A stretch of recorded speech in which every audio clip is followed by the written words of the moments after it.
Healthcare and senior care is fraught with problems and challenges, but we're also seeing some amazing new clinical treatments and resources. This show will help illuminate and uncover the good, bad, the ugly in order to equip patients, families, and other healthcare providers. Welcome to Senior Care Confidential. Hey, Joe. Hello there, Brian. So I had an interesting experience recently, and you ever had one of those conversations where you're talking about something and then the person you talk with has this tangentially related subject that he or she just kind of drops in there. You're like, whoa, come back to that. Yeah. So I had one of those with our dear friend Priscilla Romans a couple weeks ago, and it started this whole longer conversation on things I had no earthly idea that even were possible or existed. And so we invited Priscilla Romans to be on our show again today to discuss all the exciting things we're going to talk about today. But to kind of help set the stage, this is about, when we're dealing with dementia and cognition with our seniors, there are some behavioral things that we can do. There's some speech therapy, cognitive trainings that we can do, but a lot of times it's like medication that's used to manage this stuff. And you can look at the research on that, and it's maybe slow some of the decline. Priscilla, you can talk more on this stuff in a second. But it seems like it's just once you're tagged with the diagnosis of dementia or Alzheimer's, it seems like you're just expecting this slow decline or sometimes fast decline. And so there's a new, I guess it's not even new because it's been around for a while, but it exists on what we call the dark side of the moon. It's all the stuff we're not supposed to know about. And so there's hyperbarics treatments for dementia that floored me when I learned about this. And so before we get to Priscilla, there's a short clip from a news studio that did a report on a family that's been using this. An estimated 5.5 million people in the United States have Alzheimer's disease. Tonight, we are continuing our coverage of a gypsum couple who say, thanks to a new form of treatment, this disease doesn't have to be a life sentence. Our Shelby Bracho has the story. I hate to even say this in front of you, honey, but he would take himself out of a situation, say Thanksgiving with the whole family and friends over. After seeing the effects of Bob's Alzheimer's, the Koskas considered buying a hyperbaric chamber. Nothing else is working. Pills, nothing. Let's give this a try, and luckily we did. And what is a hyperbaric chamber? It's just like a supercharger for your cells. Just the same kind of physics of ramming air into a combustion engine is getting a more efficient burn of those engines and their fuel system. We didn't know what to expect. Would it take a year? Would it ever work? It would work. Bob says the results were almost immediate. Just woke up, had a cup of coffee, sit up in my chair, and started a conversation. That was it. That's our third day, and it's, knock on wood, it's still pushing. Ruthie and Bob try to do it at the same time every day. We had to be at trick-or-treating, so we missed that day. Priorities. Yeah. And Ruthie runs the show. So he better be real nice to me because I'm in charge. So nothing it has has. And now Bob's back to joking with his best friend. We're going to be married 50 years in March. Wouldn't that be sad if he couldn't be involved in it and couldn't remember it? Let's think how quiet it is. All jokes aside, the Koskas have seen real results from their hyperbaric chamber. It's been real good. It's been just, it's like a miracle. I truly believe that. First on the Western Slope, Shelby Bracho, KREX 5 News. The Koskas have only been using the hyperbaric chamber for a couple months and are blown away by the results. Joe, have you heard of anything like this? I have not heard, and I'm thinking about 80% of my clients that Aren't you floored? have some type of dementia. Yeah, I had no idea. So I had no idea either. We're going to introduce Priscilla so we get those conversations started. So this is Priscilla Romans. She is the owner of Graithcare, and she is an expert in a lot of things that are I don't know how you would my ring. I don't know how you would say it, but they're just not the norm. They're not the normal stuff. Like it's the things that you don't find. We can get into this in a second, like in normal publications. And so she's kind of my go-to for like, hey, all the wacky stuff, what we would consider like alternative treatments. Like, what do you know about these things? And so this dementia one, because what is it? The number is like one out of 3 of us will die of Alzheimer's is I think the current statistic or whatever. And so our medications aren't working the way that we would envision them to. And so things like this seem to have some validity. So before we get into the hyperbarics, what's like the typical treatment strategy for someone with dementia and Alzheimer's? Yeah. So I want to also kind of go back, reel you in just a few minutes here, backing you up a little bit on the word dementia alone. So dementia is not a diagnosis. It's not a disease. It's not a mental illness. Dementia is a symptom. Dementia is a group or a combination of signs and symptoms that actually is a characteristic of neurocognitive disorder. So dementia is a symptom of something. And what this means is there's a root cause. So hang on a second. This is very... I'm sorry. No, this is awesome because this actually, sometimes if you ask the wrong question, you get the wrong answer, right? The solution isn't the appropriate one. But when you start asking better questions, you oftentimes will get to better solutions. This is like a game changer for me because before you're always taught that there's like 3 or 4 different main types of dementia. There's vascular dementia, there's Alzheimer's, there's Lewy body, like all that, right? Lewy body, that's and so right. you think of those, I've been taught that those are classifications of dementia. Yes. Holy smokes. If we start looking at that as not a classification or a disease, but actually a symptom, that means there's something north of that that actually can be addressed. And those are types. So when we start digging and we go, well, what type of dementia do you have? Is it Alzheimer's? Is it frontal temporal lobe? Is it Lewy body? Those are some very common ones. And depending on the type is how the patient can start to plan and the caregivers can start to plan. Because it's very important to know the type for that planning. It's a really big deal. But I like to go back to, wait a minute, if dementia is a symptom, right? And there's a root cause. There's a root cause behind that.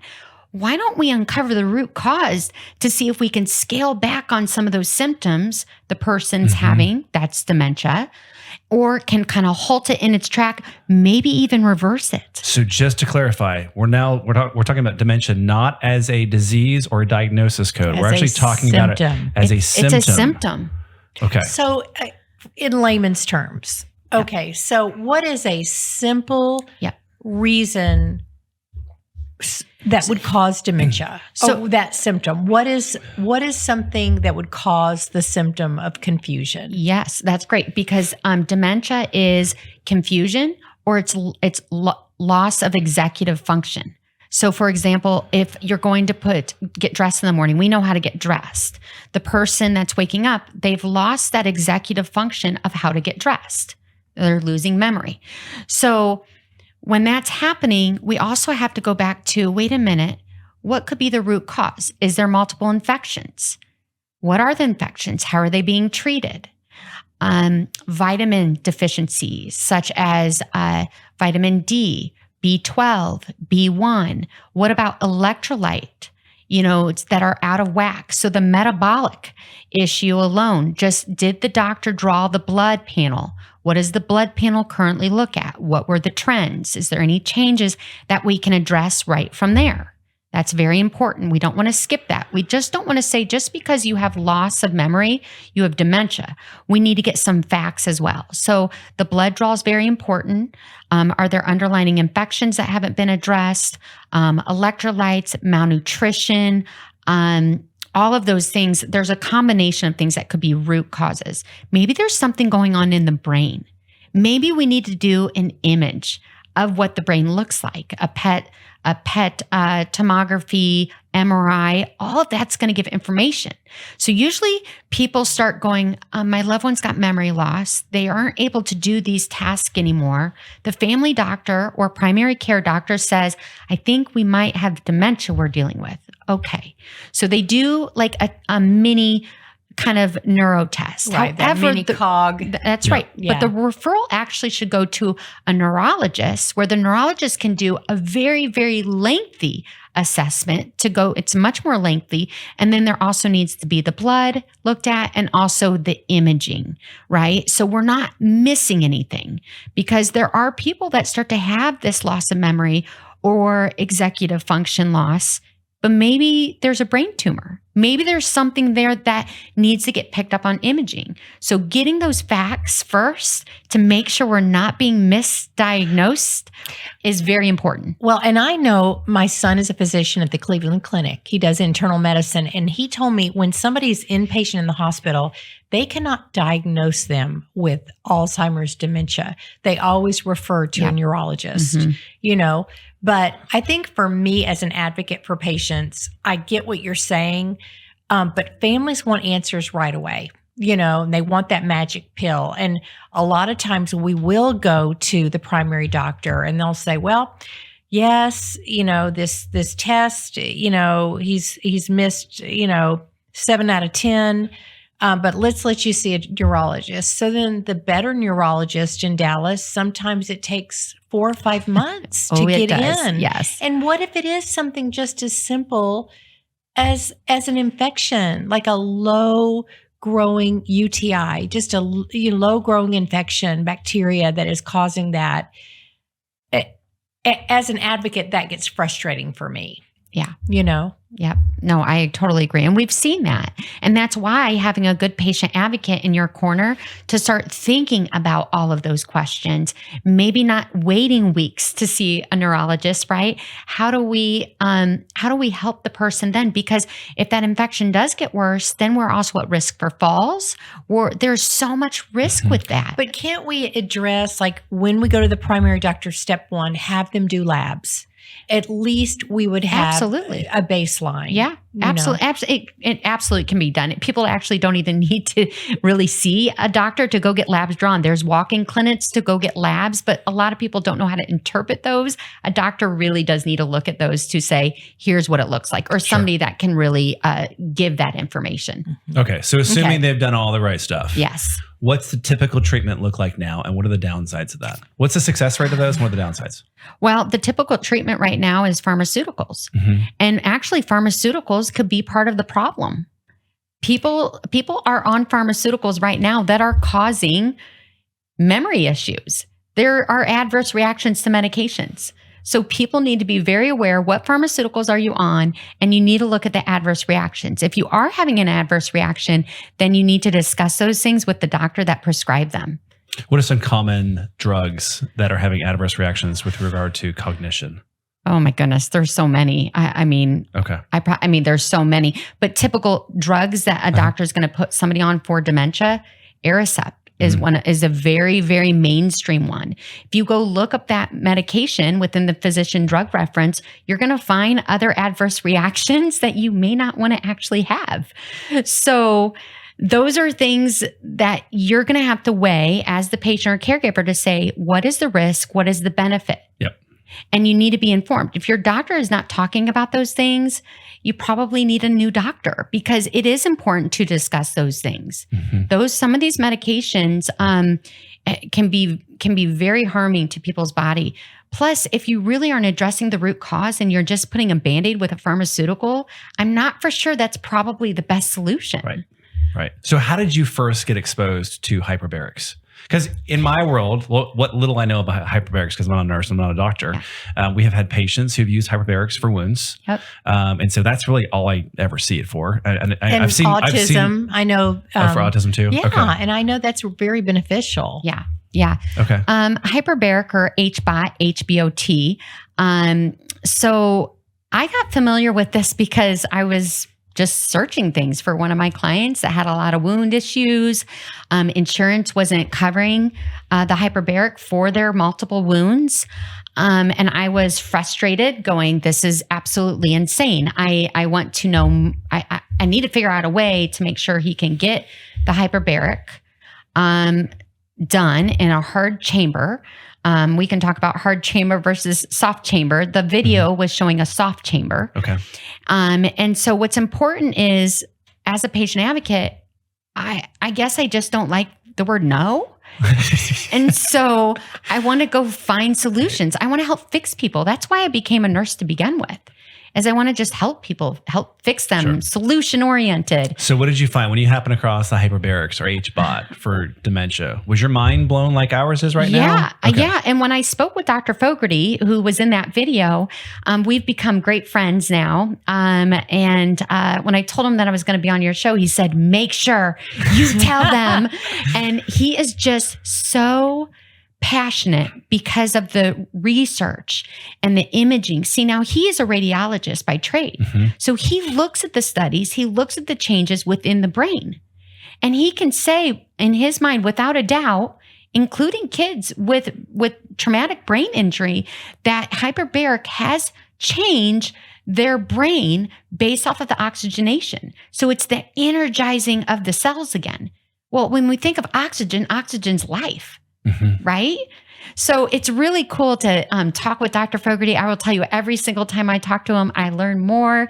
He is the expert in the field. And if you go to a search engine, anybody that's watching this, just go to a search engine and put in Fogarty, Fogerty, and dementia. And you will look up the publications that he has done with Dr. Paul Hirsch, and it is amazing. How long has he been doing this? Years. He's been doing this year. I mean, this isn't That like a is new crazy. trend. This is why I say it's like the dark side of the moon, because there's things out there, and we can talk about this in a minute. There's things out there that it seems like we're not supposed to know. I hate the whole conspiracy thing, but dadgummit, like sometimes you're just like, why is it that these things are not widely discussed? You're hearing things on the news that Aricept and Namenda are not effective like they've said they are. Yeah. And so you don't know what to believe, you know. Yeah. Well, so what are the don't believe everything you hear on the media. So what are the studies that Fogarty's done? What's the success rates? What are they saying with that? Well, what they're showing on the imaging is where it is kind of like just opening more windows for the person. It's opening up the cellular function. Because remember, oxygenation to the cells, you're re-energizing it. Okay. And what he explained to me was, Priscilla, you can't just put somebody in a hyperbaric and give them the full oxygenation and blast them. They're not going to feel good because their body, you're detoxifying, you're opening up, the cellular level to new things that it hasn't seen for a long time. That can really freak people out to go, whoa. So the recipe involves much more than just hyperbarics. That's right. You've got to be nutritionally ready for this. Okay. And you've got to be able to have your body prepared. Things like good anti-inflammatories, like glutathione, spirulina. Some of these things are things that he's spoken about that he uses in conjunction with the hyperbaric. So question, can you get those at like Whole Foods, Trader Joe's? A hyperbaric? No, not the hyperbaric. I knew that. It's right here in aisle 3. Yeah. What is it? The spirulina. Can you get that at a Whole Foods? That's right. Sprouts, Whole Foods, Amazon. Yeah, you just look. Those are supplements. Spirulina.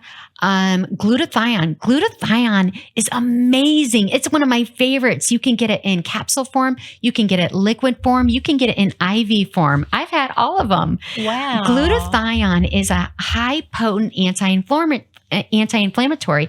And if you actually take something like a lot of people today have taken and popped in their mouth, is a Tylenol. Tylenol depletes the natural glutathione in your body. Wow. Oh my gosh. So there's a paper that Dr. Fogarty was quoted in. I'm going to read this real quick. Don't quiz me on it. No, I got you. So it says the authors, this is Dr. Fogarty and the other guy that was in the study with him, note that there are 4 pathological processes that have been identified for primary treatment with cognitive decline. We'll just use that versus dementia. It says the HBOT targets all 4 pathological processes by affecting microcirculation, mitochondrial dysfunction, which is those like the powerhouses of our cells, and biogenesis, and it goes on and on. But essentially, it's controlling and reducing oxidative stress and inflammation just by using HBOT. Yes. And so what's cool about Dr. Fogarty, because he's a radiologist, we discuss like there's clinical presentation, and then there's the diagnostic stuff, right? And ideally, those things marry up. Sometimes when you have a patient that walks in your office or whatever, like they're saying something, but the labs or whatever says something completely different. And so what I like about him is he's actually doing PET scans in addition to doing the cognitive not treatments, but assessments, like, the long form stuff. So we can see some improvements. There's subjective improvements from the patients that are doing this, but he's also looking at the PET scans to say, we're actually seeing brain changes here too. That's right. And it's factual. That's what I really like about it. Because people struggle with the subjective information. Sure. Right. But you really can't, the scan's either going to be there or it's not going to be there. And I love that. Now, maybe this might not be for all people, but the reason that I like knowing these things is because patients should have all of their options. That's right. Not just one of them. So is there a doctor here in Dallas, like a Dr. Fogarty, that they could go to get this type of treatment? Well, so Dr. Fogarty doesn't have like a massive amount of hyperbaric chambers. So we know how to get them for people. We can actually drop ship them to people. Those are soft chambers. Hard chambers are actually in facilities. They have to be licensed facilities. There is a facility here in the Dallas area that I've sent people to get a hard chamber treatment for hyperbaric. And usually they're set up just like you would go get massages, multiple massages. Mm-hmm. You're going to get your hyperbaric treatments. And they have a very tight ship as to how you need to use it. What do you come in? All of those things. It's very. What's the average length of time that they have to be in the treatment, and how many weeks, months, whatever does it go for? Sometimes is this a lifelong thing? It can be a very long treatment depending on where people are at in their progression. Same thing for wounds. So it'd be like wounds, pain management, dementia. It takes some time depending on what you're dealing with. But what I know of hyperbaric and the use of it is people are doing it on a schedule. These people that were doing it in their home, they do it very conveniently. That's why people are doing these drop shipments to their home. And people want options. And I guess my thought is, what do you have to lose? Is there a percentage of patients that see improvement with this? Like, is it, I don't know, 30% or 40% or 70% of the people who try hyperbarics are seeing some sort of improvement? I don't think a lot of people have tried hyperbaric, actually, because this is a very new thing for people to even know about it. Now, Dr. Fogarty, he's definitely been talking about it. Yeah, he's got a lot more clinical information in terms of all the studies him and Dr. Harsh has done with their backgrounds. I really just came on this a few years ago going, wait a minute, this is amazing. How many people are diagnosed, with these symptoms? And we're not even really talking about all of their options. We're just pushing pills. So Priscilla, if they decide they want to try this, how long, like Brian asked, how many minutes are you in the chamber? Well, some people start at lower amounts because maybe they don't want to, we want to start lower oxygenation, lower time, because their body might need to get used to it. So sometimes maybe 30 minutes, under an hour. They're just in there. I know of people who are in their soft chambers and they're texting me and they're taking pictures out of their soft chamber and are like, I'm in my soft chamber right now. Awesome. That's great. So it's like a whole new world, and it's amazing to be able to go to people. You know what? If you haven't tried this, why not at this point? And from the guy on the video, he had seen success within 3 days. Yeah. I know you have a couple clients that are using. Have they started to see some improvements already? Yes, they all have varied improvements, depending on their usage, right? Just like taking your supplements, right? Yeah. If you take your vitamin C one day, you're probably not going to see magical improvements. So it's that consistency. It's that plan. It's that nutritional plan. It's being aware of your pharmaceuticals you're on that could be actually not so great. Maybe we need to relook at those things. So it's a full game plan, right? Okay. So we just got through, basketball season, right? With, or we're in the middle of it with March Madness. What is your strategy, right? Yeah. And how are you who's coaching you? And I really feel passionate that people shouldn't be left out there trying to figure out this on their own. So they need to have a team of people that they can bounce things off of, be their second set of eyes and say, you know what? Right. Here's another option we should look at. So some people have these in their own home. Yes. And what does that cost to get a soft chamber in your home? There's different costs. People can go online and look at all the current pricing. I don't have the scale of pricing, but they can be up to a couple $1,000s easy, depending on the type of soft chamber you want. But if you're looking at that versus a hard chamber, it can be more cost effective, because if you're putting the drop chamber in your home and you're not paying, let's say $3-4 grand for a round of treatments at a hard chamber site, you're saving yourself some dollars if it's something that you want to invest in. Has Dr. Fogarty tried to get some? I know he has some stuff that's been published. Has he tried to get it like in the major publication? Because we all know, like, there's like 4 or 5 major journals that are like the scriptures for physicians, right? And so if they don't end up in there, then it's hard to get that information out. Has he tried to get some of these things published? I'm sure he has. I don't know all of his publications that he's done, but he's a writer. He's not afraid to talk about this information because he wants people to know all of their options, and he believes in it because he's seen the results. Yeah. So in terms of publications, we know a lot of great studies that are blocked all the time. Now, I don't know if it's because of the money behind all of it, but the former editors of several of these journals have said that they are very concerned about the money that the drug companies are using. It's not necessarily the advertising piece of it. They say it's more of the sponsorship piece, because when there are, there's self-funded studies that talk about their meds and they have great outcomes according to these studies. And so then they go out and they buy thousands and thousands of reprints of these publications. And so it becomes just a marketing thing. And so if you're doing things that they can't put a dollar sign on for meds, then I can see how that might be. If in fact these former editors, which I don't have any reason to not believe them, but multiples of them at multiple publications have come out and said, hey, this is a problem, then this may be some of the reason why we don't get some of these things, which is why we call this the dark side of the moon. And so how do you find these things out if these 5 journals or 4 or 5 journals are the things we go to get the information from, and there's things that aren't allowed in? How do you get them? You have a really awesome patient advocate team to call. And you say, join the rebel forces. You say, here is my problem. And help. What are all of my options? Yeah. Right. And we want to know what's their greatest worrying concerns. Because it's not just about the safety of the person, because those things are important, but why aren't we talking about all the options? I will tell you this. If we had all the information on vitamin D alone the publications, it would blow people's minds. But it's not being talked about it because it's not a pharmaceutical, because it's very natural. It's a penny a piece. That's right. Yeah. There's not enough money on it. Okay. So for somebody like Brian and I that go to patients' homes, could we buy a soft hyperbaric chamber and take it patient to patient? Well, I don't know about that answer per your licensing, right? That would be have to say something that you would probably like it wouldn't matter.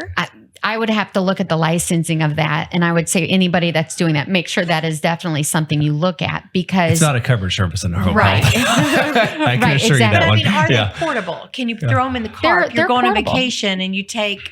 They're portable. Okay. It's like a tent. Like a blow-up tent. Yeah, it's like a blow-up tent. Yeah. And remember, hyperbaric can be pressurized or it can be oxygen delivery. So there's 2 different sets and ways that the hyperbaric can actually operate as well. Okay, so we talked about side effects of some other things. Are there known side effects of hyperbarics for patients that are using it? Well, what I do know from what Dr. Fogarty has told me is make sure you don't do too much too fast, because they could really not feel good. They could feel very nauseous. They could get headaches. And remember, this is like your body detoxing, right? It's waking up. Yeah. And that's not a comfortable feeling. That's why a lot of people get scared of cleanses or detox, because they'll go, it's not convenient. Yeah, it's not convenient. You're right. Trash in there. Yeah. Your body's actually doing something, but we need to slowly ease into these things and make sure that it's a good fit. Okay.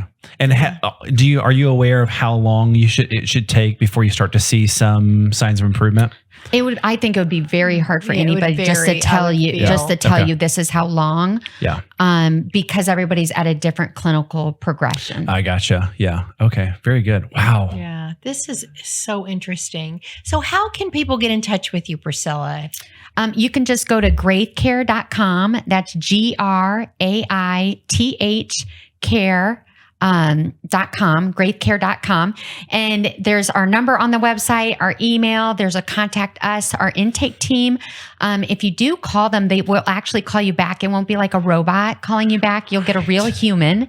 And you can tell them what your need is. And what we do is we're going to match you to the best fit advocate. Yes. Oh my gosh. I'm just floored. This is why I was like, we have to have her back on. I know, this is awesome. And I just think of so many of my clients that I think could benefit, I'm so excited about this. I'm so excited to share. So thank you so much. Thank you. It's been great very option. informative. Yeah. Very good. Thank you very much. Thank you.